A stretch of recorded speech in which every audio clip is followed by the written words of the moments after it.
दोस्तों हमें इस कहानी में फ्यूचर का 2135 का टाइम दिखाया जाता है, जहाँ पर जिंदगी गुजारने के सारे जरिए खत्म हो गए हैं। इसलिए साइंटिस्ट ने इंसानों की जिंदगी बचाने के लिए दुनिया के बाहर एक जगह ढूंढ ली है, लेकिन वहाँ पर कुछ रोबोट हैं जो नहीं चाहते इंसान यहाँ पर रहें। इसलिए इंसानों और रोबोट के बीच जंग छिड़ गई। अब इंसान रोबोटों से लड़ने के लिए फाइटर रोबोट्स बनाते हैं जो लड़ने में काफी अच्छे थे। इसके आगे क्या होगा ये हम कहानी में जानेंगे। मूवी की स्टार्टिंग में हम बहुत सारे रोबोट्स को एक जगह पर पड़ा हुआ देखते हैं। उन्हें देखने से लग रहा था यहाँ पर खतरनाक लड़ाई हुई है। इन्हीं रोबोट्स के बीच जंग ई को देखते हैं जो कहानी की मेन कैरेक्टर है। वो बेहोश पड़ी थी। जब उसकी आँख खुलती है तो वो देखती है कुछ रोबोट उसे मारने के लिए आ रहे हैं और वो जल्दी से अपनी गन लेकर उन रोबोट से लड़ने लगती है और वो एक एक करके सभी को मारती जाती है। तभी यहाँ पर एक खतरनाक रोबोट आ जाता है जो दिखने में डॉग जैसा लग रहा था, क्योंकि ये एक डॉग रोबोट था। तभी जंगी के पास किसी का फोन आता है जो उसे बताता है कि इस रोबोट की बैटरी इसके पीछे लगी हुई है, जिसकी मदद से तुम इस रोबोट को मारकर जंग जीत सकती हो। इसके बाद वो दोबारा लड़ाई करने लगती है। यहाँ दिखाया गया है जंगी अपनी दुनिया से बाहर है, यानी अपनी दुनिया से बाहर किसी और जगह पर है, क्योंकि वो यहाँ पर एक मिशन के लिए आई है। जंगी उस खतरनाक रोबोट से काफी देर तक लड़ती रहती है। वो लगातार उस पर गोलियां चला रही थी जिससे उस रोबोट में आग लग जाती है, लेकिन वो रोबोट काफी ताकतवर और एडवांस था, इसलिए वो अपने ऊपर लगी आग को बड़ी आसानी से बुझा लेता है। फिर वो रोबोट जंगी को मारने के लिए उसकी तरफ बढ़ता है। उसके पास बचने का कोई रास्ता नहीं था, इसलिए वो वहाँ से भागकर ऊपर जाकर छुप जाती है। लेकिन असल में ये उसका एक प्लान था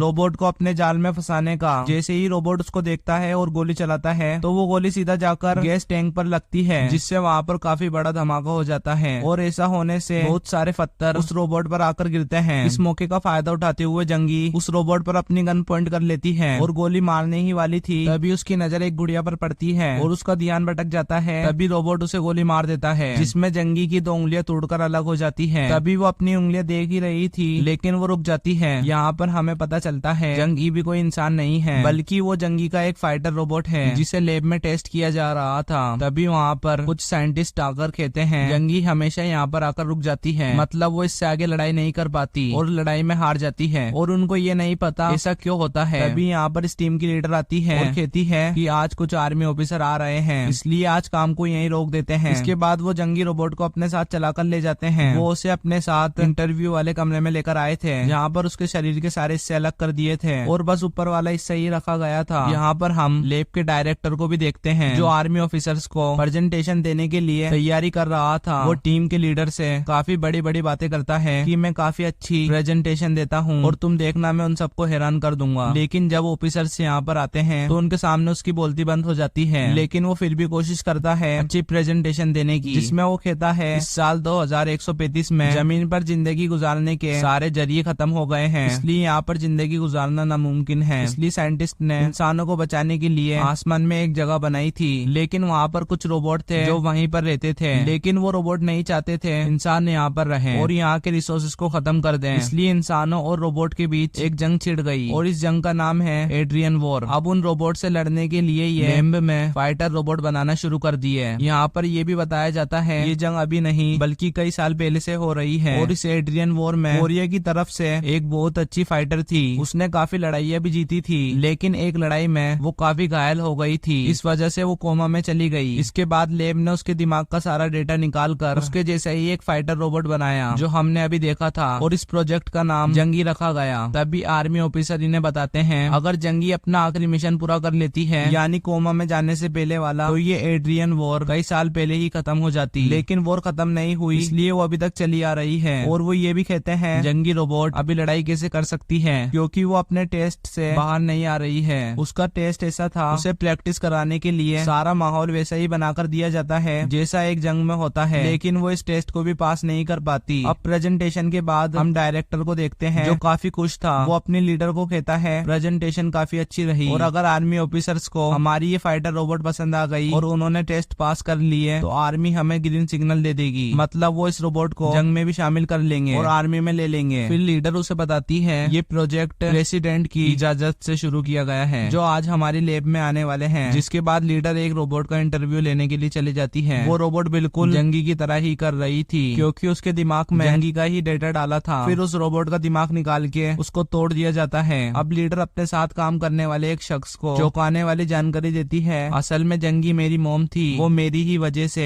हर वॉर में जाया करती थी, क्योंकि बचपन में मुझे फेफड़ों का कैंसर हो गया था। मुझे अपने इलाज के लिए बहुत सारे पैसे चाहिए थे। यही वजह थी मेरे खातिर मेरी मॉम जंगी को लड़ाइयाँ करनी पड़ती थी। ये खेने के बाद वो अपने नए टेस्ट के लिए निकल जाती है। इस टेस्ट में इंसान और रोबोट के बीच का फर्क देखा जाना था। फिर जब वो ट्रेन में बैठी थी, वो अपनी मॉम जंगी के बारे में सोच रही थी। जिसके बाद ये कहानी पास्ट में चली जाती है, जहाँ हमें लीडर के बचपन का सीन दिखाया जाता है जब उसका ऑपरेशन होने वाला था, जबकि उसकी मॉम जंगी एक मिशन पर जाने वाली थी। वो अपनी बेटी को अलविदा कहती है और ये भी कहती है कि मैं जंग से आके तुमसे मिलूंगी, तुम अपना ख्याल रखना। अब कहानी दोबारा मौजूदा वक्त में आ जाती है, जहाँ पर लीडर डॉक्टर के पास गई थी। डॉक्टर उसे बताता है, बचपन में हमने तुम्हारे लंग्स का ऑपरेशन तो कर दिया था, लेकिन उसके बावजूद भी तुम्हारा कैंसर बढ़ता ही जा रहा है। मुझे दुख के साथ कहना पड़ रहा है कि तुम मरने वाली हो। तुम्हारे पास केवल 2 महीने का वक्त है, तो मैं तुम्हें सलाह दूंगा तुम अपने दिमाग का डेटा दूसरे शरीर में डलवा लो। जिसके बाद डॉक्टर उसे ऐसा करने के 3 ऑप्शन देता है। पहला ये, उसे इंसानों के सारे अधिकार मिलेंगे, लेकिन उसे सारे अधिकार तो मिलेंगे, लेकिन कुछ काम ऐसे हैं जो उसे नहीं करने, शादी करना, घूमना और भी कुछ। और तीसरा बिल्कुल फ्री, यानी वो अपना डेटा किसी कंपनी को भी दे सकती है, लेकिन उसे इंसान नहीं समझा जाएगा। उसके डेटा को इस्तेमाल करने में कोई पाबंदी नहीं लगाई जाएगी। गवर्नमेंट भी इस डेटा को इस्तेमाल कर सकती है, बदले में इसे इंसान को पैसे भी दिए जाएंगे। और जब लीडर वहाँ से चली जाती है तो हमें पता चलता है वो डॉक्टर भी रोबोट है। और फिर एक बार कहानी पास्ट में चली जाती है, जहाँ पर ये लैब वाले जंगी की मॉम लीडर की नानी को एक एग्रीमेंट के बारे में बताते हैं। कहते हैं आप इस एग्रीमेंट पर साइन कर दीजिए। एग्रीमेंट में था, हम जंगी के दिमाग के डेटा को इस्तेमाल करके हम ऐसा रोबोट बनाएंगे जो बहुत ताकतवर होगा। जिसके बाद वो एड्रियन जंग में इतना लड़ेगा कि वो खुद को साबित कर देगा कि वो सबसे ताकतवर है, और ये वॉर भी खत्म हो जाएगी। साथ ही ये जंगी की बेटी यानी लीडर की पढ़ाई के लिए खर्चा भी उठाएंगे। ये सुनकर लीडर की नानी यानी जंगी की मॉम साइन कर देती है। इसके बाद कहानी मौजूदा वक्त में आ जाती है, जहाँ पर एक बार फिर जंगी के रोबोट पर टेस्टिंग चल रही थी, जहाँ पर डायरेक्टर जंगी के पैर पर गोली मारने को कहते हैं। दरअसल वो उसके दिमाग से वो डेटा निकालना चाहते थे जब जंगी बहादुर थी, अपनी ताकत का इस्तेमाल कर रही थी, एक फाइटर के रूप में थी। और इस बार की टेस्टिंग में उसके दिमाग का वो हिस्सा काम करने लग जाता है जो पहले कभी नहीं चल पाया था। ये देखकर डायरेक्टर उस पर पीले रंग का निशान लगा देते हैं। अगले दिन लीडर और डायरेक्टर इस लैब के मेन ऑफिस जाते हैं, क्योंकि आज प्रेसिडेंट के साथ इनकी मीटिंग थी। यहाँ पर आने के बाद इन्हें पता चलता है कि प्रेसिडेंट आज नहीं आएंगे। अब इतनी देर में उनके पास एक ऑफिसर आती है और डायरेक्टर को वो यही बात बताती है कि प्रेसिडेंट आज यहाँ नहीं आएंगे और आप अपनी रिपोर्ट मुझे दिखा दीजिए, मैं प्रेसिडेंट को बता दूंगी। इसके बाद ये लोग अपने लैब के लिए निकल जाते हैं। यहाँ पर आकर उन्हें पता चलता है प्रेसिडेंट तो यहीं पर आए हुए हैं। ये जानकर दोनों प्रेसिडेंट से बात करने के लिए जाते हैं। तभी अचानक डायरेक्टर रुक जाता है, वो फ्रीज हो गया था। फिर हमें यहाँ पर पता चलता है डायरेक्टर खुद भी एक रोबोट है। इसके बाद ये प्रेसिडेंट के पास जाते हैं, जहाँ पर वो इन्हें बताता है मुझे खबर मिली है एड्रियन वॉर खत्म होने वाली है, और सीधी सी बात है अब हमें लड़ने के लिए फाइटर रोबोट्स की जरूरत नहीं पड़ेगी, इसलिए तुम लोग भी इस जंगी प्रोजेक्ट को बंद कर दो। फिर वो कहता है हमें कुछ घरेलू रोबोट बनाने चाहिए, मतलब जो लोगों के साथ घर में रहेंगे और उनके डेली का काम करेंगे, क्योंकि वही ऐसे रोबोट होंगे जो असली जिंदगी में काम आ सकेंगे। जिसके बाद वो लीडर को बताता है कि काफी साल पहले मैंने अपने दिमागी डेटा को एक रोबोट बनाया था जो कोई और नहीं बल्कि ये डायरेक्टर ही है, यानी ये डायरेक्टर ही प्रेसिडेंट का बनाया हुआ एक रोबोट है। फिर वो डायरेक्टर को चालू करके यहाँ से चले जाते हैं, मतलब एक्टिवेट करके। फिर ये दोनों दोबारा से अपना टेस्ट लेने लगते हैं, जहाँ पर जंगी हर बार की तरह वही आकर रुक जाती है, जिसे देखकर प्रेसिडेंट को बहुत गुस्सा आ जाता है, क्योंकि इतनी कोशिश के बाद भी जंगी रोबोट इस टेस्ट को पास नहीं कर पा रही थी। फिर ये जंगी रोबोट को इंटरव्यू वाले कमरे में ले जाते हैं, जहाँ अगर डायरेक्टर जंगी का एक हाथ काटने को कहता है, क्योंकि वो ये चेक करना चाहता था उसके दिमाग का वो येलो वाला हिस्सा काम कर रहा है या नहीं। जिसके बाद वो अंदर जाकर उसके दिमाग पर बहुत सारी गोलियां मार देता है और इस जंगी रोबोट को दोबारा से एक्टिवेट करने के लिए कहता है। लेकिन इस रोबोट का सारा कंट्रोल लीडर के पास था, लेकिन वो उसे एक्टिवेट नहीं करती, जिसे देखकर डायरेक्टर को बहुत गुस्सा आता है। वो लीडर पर अपनी गन पॉइंट कर धमकाने लगता है और वो उसे जबरदस्ती एक्टिवेट करने का कहता है। और तभी यहाँ पर एक ऑफिसर आकर बताती है तुम दोनों को प्रेसिडेंट ने अपने मेन ऑफिस में बुलाया है, इसलिए वो यहाँ से चला जाता है। इसके जाने के बाद लीडर अपने साथियों को कहती है हमें जल्द से जल्द इस प्रोजेक्ट को बंद करना होगा, इसके बाद आप लोग इसका सारा डेटा मुझे लाकर दे दीजिएगा। इसके बाद वो डेटा लेने जाती है, तो ये देखकर काफी हैरान हो जाती है जंगी का एक नया रोबोट बन गया है जो बहुत ही गंदा है, जिसे देखकर लीडर को बहुत गुस्सा आ जाता है। वो इस रोबोट को बनाने वाले आदमी पर हमला करके उसे मारने की कोशिश करती है। तभी वो आदमी बताता है ये रोबोट फ्री है, कि हम इसे किसी को भी बेच सकते हैं, क्योंकि कंपनी ने इसके लिए तीसरे ऑप्शन को चुना है, मतलब वो इसे किसी को भी दे सकते हैं। फिर लीडर उसको छोड़कर वहाँ से चली जाती है और एक बार फिर इंटरव्यू वाले कमरे सुनने में आती है और जंगी के रोबोट से बात करने की कोशिश करती है, जहाँ पर उसका येलो वाला हिस्सा फिर से एक्टिवेट हो जाता है, जो दरअसल जब भी एक्टिवेट हुआ करता था जब जंगी की पुरानी याददाश्त जिंदगी से जुड़ी कोई बात होती थी। तभी जंगी का रोबोट बात करने लगता है और कहती है, आज मेरी बेटी का ऑपरेशन था, जब मैंने उसे छोटी सी गुड़िया दी थी मगर वो उससे कहीं खो गई और मैं उसे लेकर बहुत परेशान हूँ। जो सुनकर लीडर इतना दुखी हो जाती है कि वो रोने लगती है, क्योंकि जंगी रोबोट को ये बात पता नहीं थी कि वो अपनी जिस बेटी की बात कर रही है वो उसके सामने ही है। अब अगले दिन उनकी टेस्टिंग का आखिरी दिन था। टेस्टिंग से पहले लीडर जंगी की सारी पुरानी यादें मिटा देती है, साथ ही वो येलो हिस्सा था उसे भी काफी कम कर देती है, जिसके बाद टेस्टिंग शुरू हो जाती है, बिल्कुल वैसे ही जैसे हमेशा शुरू होती है, जहाँ पर जंगी एक जगह पर आकर रुक जाती है। लेकिन डायरेक्टर को थोड़ा शक होता है, इसलिए वो रिकॉर्डिंग को दोबारा आकर देखता है, जिसमें उसे पता चलता है जंगी को गोली नहीं लगी मगर फिर भी वो मरने की एक्टिंग कर रही है, जो देखकर डायरेक्टर जल्दी से इमरजेंसी अलार्म बजा देता है। उधर जंगी बिल्कुल ठीक थी, वो एक एक करके सभी को मार रही थी। अब अलार्म बजने की वजह से पुलिस भी 5 मिनट में वहाँ पर आने वाली थी, लेकिन उनके आने से पहले ही जंगी एक हॉल में आ जाती है। ये देखकर काफी हैरान रह जाती है, यहाँ तो मेरे जैसे ही बहुत सारे रोबोट हैं। वो इन रोबोट्स को देख ही रही थी, तभी यहाँ पर कुछ फाइटर रोबोट्स आ जाते हैं, जो आते ही जंगी पर हमला कर देते हैं। जंगी भी शांत नहीं बैठती और उन पर हमला कर देती है, जिससे यहाँ पर इनकी लड़ाई शुरू हो जाती है। अब यहाँ पर पुलिस भी आ गई थी, जो और कोई नहीं बल्कि रोबोट ही थी। जंगी उन रोबोट से लड़ रही होती है, लेकिन इसी बीच एक रोबोट उसे पकड़ लेता है और वो उसे मारने ही वाला था। तभी पीछे से लीडर आ जाती है और उस रोबोट को बंद कर देती है। और जब रोबोट पुलिस वहाँ पर आने वाली थी तो वो कैमरा के जरिए देखते हैं कि लीडर ने जंगी का डेटा उस रोबोट में से निकाल कर किसी दूसरे रोबोट में डाल दिया है, जिसके बाद वो उस दूसरे रोबोट को अपने साथ बचाकर कहीं ले जा रही है। और जब ये यहाँ से निकलने के लिए ट्रेन में जाती है तो वहाँ पर डायरेक्टर पहले से ही था, जो सीधा गोली मार देता है, जिससे वो काफी जख्मी हो गई थी। ये देखकर जंगी के रोबोट को इतना गुस्सा आ गया था कि वो डायरेक्टर से लड़ने लगता है और उसे गोली मारता है, जो गोली सीधा आकर डायरेक्टर की आंख में लगती है। अब यहाँ पर आकर डायरेक्टर को ये बात पता चलती है, मैं खुद एक रोबोट हूँ, और अब वो और ज्यादा खुश और खतरनाक हो गया था। अब वो यहाँ पर हंसने लगता है और जाकर जंगी के रोबोट पर हमला कर देता है, और अब यहाँ पर उन दोनों के बीच खतरनाक लड़ाई होने लगती है। इसी बीच रोबोट पुलिस भी यहाँ पर आ जाती है। यहाँ पर जंगी अकेले ही उनसे लड़ती है और इस लड़ाई में ट्रेन का एक हिस्सा खराब हो जाता है, जिस जगह से ट्रेन अलग अलग हो जाती है, जिससे डायरेक्टर और जंगी नीचे गिरने लगते हैं। लेकिन बिल्कुल ठीक वक्त पर लीडर जंगी को ऊपर खींच लेती है और डायरेक्टर नीचे गिर जाता है। इसके बाद लीडर जंगी से कहती है, बाकी लोग यहाँ पर कभी भी आते होंगे जो तुम्हें दोबारा पकड़ लेंगे, इसलिए तुम्हें यहाँ से जाना होगा और इसके बाद तुम अपनी जिंदगी आजाद होकर जियो। इसके बाद दोनों माँ बेटी आखिरी बार गले मिलकर एक दूसरे को अलविदा कहते हैं और जंगी यहाँ से भाग जाती है। अब वो पूरी तरह से आजाद थी। अब जंगी उस लेप से आजाद हो चुकी थी और इसके बाद वो अपनी आजाद जिंदगी पाकर काफी खुश थी। इसी के साथ ये मूवी यहीं पर खत्म हो जाती है। आपको ये मूवी कैसी लगी कमेंट कर